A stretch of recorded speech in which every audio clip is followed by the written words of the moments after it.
வாக்வாதினி education YouTube channel நம்ம இன்னைக்கு பார்க்க போகிறது 10th standard English state board syllabus poem 7 the house on Elm street. இந்த போயம் இருக்கிற பேராகிராஃப் கொஸ்டின் தான் இந்த வீடியோவில் நம்ம பார்க்க போகிறோம். இந்த வீடியோ பார்க்குறதுக்கு முன்னாடி நம்ம சேனலை சப்ஸ்கிரைப் பண்ணிக்கோங்க. உங்கள் ஃப்ரெண்ட்ஸுக்கு யாராச்சும் வந்து தேவைப்பட்டதுன்னா கண்டிப்பாக வந்து ஷேர் பண்ணுங்கள். அவங்களுக்கும் இந்த வீடியோ கண்டிப்பாக வந்து யூஸ்ஃபுல்லாக வந்து இருக்கும். வாங்க வீடியோக்குள்ளே போகலாம். ஃபஸ்ட்டு பேராகிராஃப் கொஸ்டின் பாருங்கள். Where is the house located? Why is it a mysterious place? இல்லைனா how is mystery depicted in the poem? இப்படி எப்படி கேட்டாலும் இது ஒரே ஆன்சர் தான் வந்து எழுத போகிறீங்க. இந்த போயம் வந்து த ஹவுஸ் ஆன் எல்ம் ஸ்ட்ரீட் எதை பற்றி வந்து சொல்லியிருக்காங்க அப்படின்னு பார்த்தீங்கன்னா, ஒரு வீட்டை பற்றி, அது வந்து எப்படி வந்து மர்மமாக வந்து இருக்குது அந்த வீடும், அங்கே உள்ள ஒரு மரத்தை பற்றியும் இந்த போயமில் வந்து சொல்லியிருக்காங்க. அது வந்து எந்த ஸ்ட்ரீட்டில் இருக்குன்னா எல்ம் ஸ்ட்ரீட்டில் வந்து இருக்கா அந்த ஹவுஸு. அந்த ஹவுஸை பற்றின போயம் தான் இதில் வந்து ஃபுல்லாக வந்து நமக்கு வந்து சொல்லியிருக்காங்க. போயம் பாருங்கள், யார் என்ன போயம்னா the house on Elm street. இந்த போயட்டஸ் யார் பார்த்தீங்கன்னா வந்து நடியா புஷ். இதோட தீம் பார்த்தீங்கன்னா மிஸ்ட்ரியஸ் ஹவுஸ். இது ஒரு மர்மமான ஒரு ஹவுஸ். இதில் என்ன இருக்குன்றது யாருக்கும் தெரியாது, அதனால் இது ஒரு மிஸ்ட்ரியஸான வந்து ஹவுஸ்ன்னு வந்து சொல்கிறாங்க. இதோட ஸ்பெல்லிங் வந்து படிச்சுக்கோங்க. இந்த poetess Nadia Bush picturised a mysterious house in this poem.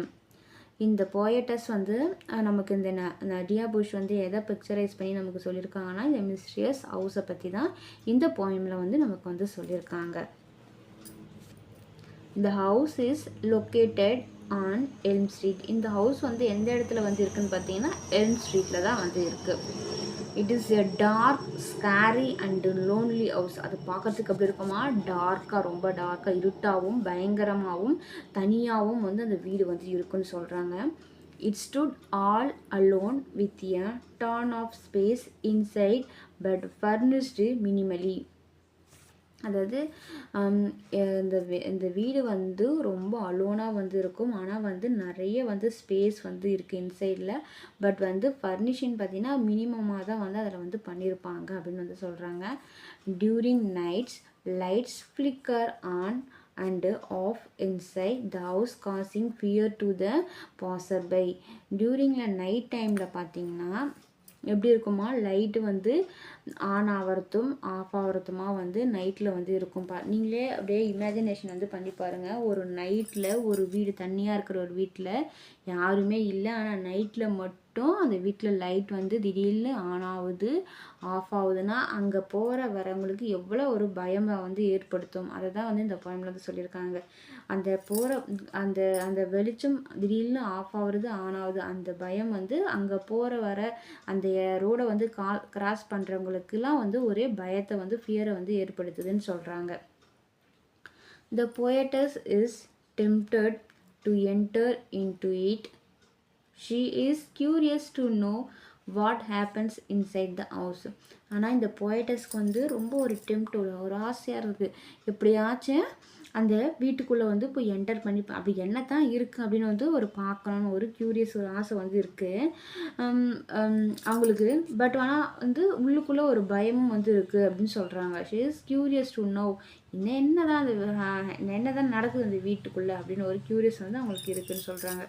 Due to fear, she does not go into the house. ஆனால் அவங்களோட பயத்தினால அந்த வீட்டுக்கு உள்ளே போகிறதுக்கும் வந்து அவங்களுக்கு வந்து பயமாகவும் இருக்குதுன்னு சொல்கிறாங்க. அதனால் போக முடியல, பயத்தினால அங்கே உள்ளே என்டர் ஆகிறதுக்கு பயமாக இருக்குது, போக முடியல அவங்களால. The house looks brighter in the hot summer. Nobody knows what happens inside the house till today. அந்த ஹவுஸ் வந்து பார்க்குறதுக்கு ரொம்ப பிரைட்டராக இருக்குமா, ரொம்ப ஹாட் சம்மரில் கூட அந்த வீடு பார்க்குறதுக்கு இப்படி ரொம்ப வந்து பிரைட்டாக இருக்குன்னு சொல்கிறாங்க. நோபடி அங்கே இருக்கிற யாருக்குமே தெரியாது, இன்னைக்கு டில் டுடே வரலையும் அந்த ஹவுஸ்குள்ளே என்ன தான் நடக்குது, இன்சைடில் என்ன தான் நடக்குது அப்படின்னு வந்து யாருக்குமே வந்து தெரியாது அப்படின்னு வந்து சொல்கிறாங்க. Nobody knows what happens inside the house till today. The house remains a mysterious place. Beside the house there is a barren tree without leaves. அந்த ஹவுஸில் இந்த இருக்கிற எல்லாமே அந்த சுற்றி இருக்க இடமே வந்து இப்போ ரொம்ப வந்து மிஸ்டீரியஸ் பிளேஸாக தான் வந்து இருக்குன்னு சொல்கிறாங்க. அதாவது இந்த ஹவுஸ்க்கு பிசைடில் இருக்கிற ஒரு ட்ரீ வந்து இருக்குது. அதுவும் வந்து பேரன் ட்ரீ வித்தவுட் லீவ்ஸ் எதுவுமே இல்லாமல் அந்த ஒரு மரம் மட்டும் வந்து அந்த வீடு எப்படி மர்மமாக இருக்கும் அதே மாதிரி அந்த ட்ரீயும் வந்து ஒரு மர்மமாகவே வந்து இருக்குது அப்படின்னு சொல்கிறாங்க. த ட்ரீ நெய்தர் க்ரோஸ் டால் நார் கெட் ஸ்மாலர். அந்த ட்ரீ வந்து வளரவும் இல்லை, பட் வந்து இலை இல்லாமல் அது வந்து ஸ்மாலராகவும் வந்து ஆகலை, அது அப்படியே வந்து இருக்குது அப்படின்னு வந்து சொல்கிறாங்க. The tree is without leaves in all the seasons. எல்லா சீசன்லையுமே அந்த ட்ரீ என்ன பண்ணுமா, வித்தவுட் லீவ்ஸ் இல்லாமல் தான் வந்து இருக்குமா. எப்படி வந்து சாத்தியம்? அந்த அந்தந்த சீசனுக்கு ஏற்ற மாதிரி தான் அந்த ஒரு மரமோ செடியோ கொடியோ வந்து இருக்கும். ஆனால் வந்து இந்த ட்ரீ பார்த்திங்கன்னா எல்லா சீசன்லையுமே எப்படி இருக்குமா, லீவ்ஸே இல்லாமல் இருக்கும். அதுதான் வந்து ஒரு மிஸ்டீரியஸாக வந்து இருக்குதுன்னு சொல்கிறாங்க. Each day the house starts to fade but the rumors about the house persist. ஒவ்வொரு நாளுமே வந்து அதை பற்றி அந்த வீடு பார்த்திங்கன்னா வந்து ரொம்ப வந்து ஃபேட் ஆகிட்டே தான் இருக்குது. ஹவுஸ் ஸ்டார்ட்ஸ் டு ஃபேட், அதாவது கொஞ்சம் மயங்கிட்டு அந்த மாதிரி வந்து கொஞ்சம் டல்லாகிற மாதிரி இருக்குது. பட் வந்து rumours about the house persist. அந்த ஹவுஸை பற்றின ரூமர்ஸ் வந்து மாறவே இல்லை, அப்படியே வந்து எல்லாருமே அப்படி தான் சொல்லிட்டு வந்துருக்காங்கன்னு சொல்கிறாங்க. The house is a mystery as the poet does not know the reality. அந்த ஹவுஸ் வந்து ஒரு மிஸ்ட்ரியாக தான், ஒரு மர்மமாக தான் இருக்குது. த போயட் சொல்கிறாங்க டஸ் நாட், யாருக்குமே, ஆனால் அதோட ரியாலிட்டி, அது உண்மைத்தன்மை நமக்கு வந்து யாருக்குமே வந்து தெரியல அப்படின்னு வந்து சொல்கிறாங்க. thus the poetess metamorphically tells us that our life in this world is a mystery. அதாவது இந்த போயம் மூலமாக வந்து என்ன சொல்ல வராங்க அப்படின்னு பார்த்தீங்கன்னா, அந்த ஹவுஸ் வந்து எவ்வளோ ஒரு மர்மமாக இருக்கோ, அது உள்ளே என்ன நடக்குது நமக்கு தெரியாமல் இருக்கோ, அதே மாதிரி தான் வந்து நம்மளோட லைஃப்பும் பார்த்திங்கன்னா ஒரு மர்மமானது. எப்போ எது நடக்கும், அதுக்குள்ளே என்ன இருக்குன்றது வந்து நமக்கு வந்து தெரியாது அப்படின்னு வந்து சொல்கிறாங்க.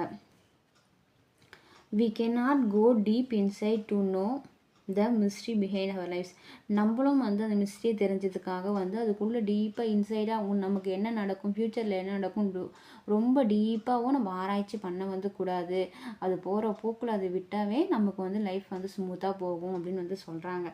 அது நம்ம அதாவது இந்த ஒவ்வொரு போயமும் நமக்கு கொடுத்துருக்குற இந்த ஒவ்வொரு போயமும் சரி, ஒவ்வொரு ஸ்டோரியும், ஒவ்வொரு ப்ரோஸ் லெசன்ஸும் பார்த்திங்கன்னா ஒவ்வொரு ஸ்டோரியும் வாழ்க்கை பாடத்தையும் நமக்கு வந்து சொல்கிற மாதிரி தான் உங்களுக்கு வந்து கொடுத்துருக்காங்க. இந்த போயம் மூலிமா நமக்கு என்ன சொல்கிறாங்கன்னா, நம்ம இந்த வீடு எப்படி ஒரு மர்மமாக வந்து இருக்கோ, ஒரு ஹிஸ்ட்ரியாக வந்து இருக்கோ, அதே மாதிரி நம்ம லைஃப்பும் வந்து ரொம்ப மர்மமானது. எப்போ எது நடக்கும் நம்மளால் எதுவுமே டிசைட் பண்ணவே முடியாது.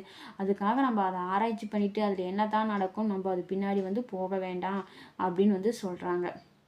we cannot go deep inside to know the mystery behind our life. நம்ம லைஃப் பின்னாடி என்ன நடக்குன்றத நம்ம தெரிஞ்சுக்க வேணான்னு சொல்கிறாங்க.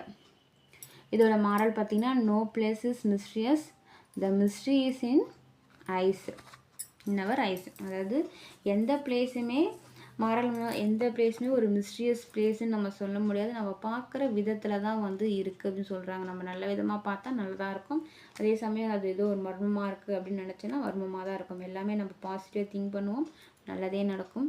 எல்லோரும் நல்லா வந்து படித்து எக்ஸாமில் நிறைய மார்க் எடுத்து பாஸ் பண்ணுங்கள். இது நம்ம ஒரே மாதத்தில் இதுவரை நான் எதுவுமே நிறைய படிக்கவே இல்லைன்னு நினைக்கிறவங்க, நான் இந்த ஒரு மாதத்தில் நான் வந்து படிக்க ஆரம்பித்தேன். நான் எப்படி படித்து ஃபுல் மார்க் எடுக்கலாம், ஒரு 70% மேலே மார்க் எடுக்கலாம் அப்படின்றதுக்காக நான் வீடியோ போட்டிருக்கேன். அதை வந்து பாருங்கள். சப்போஸ் உங்களால் இதுவரை எதுவுமே படிக்கலைன்னா அந்த வீடியோவில் நான் நிறைய டிப்ஸ் கொடுத்துருக்கேன். அதை ஃபாலோ பண்ணி இந்த 1 மந்த் சரியாக வந்து பயன்படுத்தி படிச்சிங்கன்னா கண்டிப்பாக உங்களால் இன்னும் நிறைய மார்க் எடுத்தே வந்து ஸ்கோர் வந்து பண்ண முடியும். இந்த வீடியோ வந்து பிடிச்சிருந்தால் லைக் பண்ணுங்கள், ஷேர் பண்ணுங்கள், சப்ஸ்கிரைப் பண்ணுங்கள். நன்றி.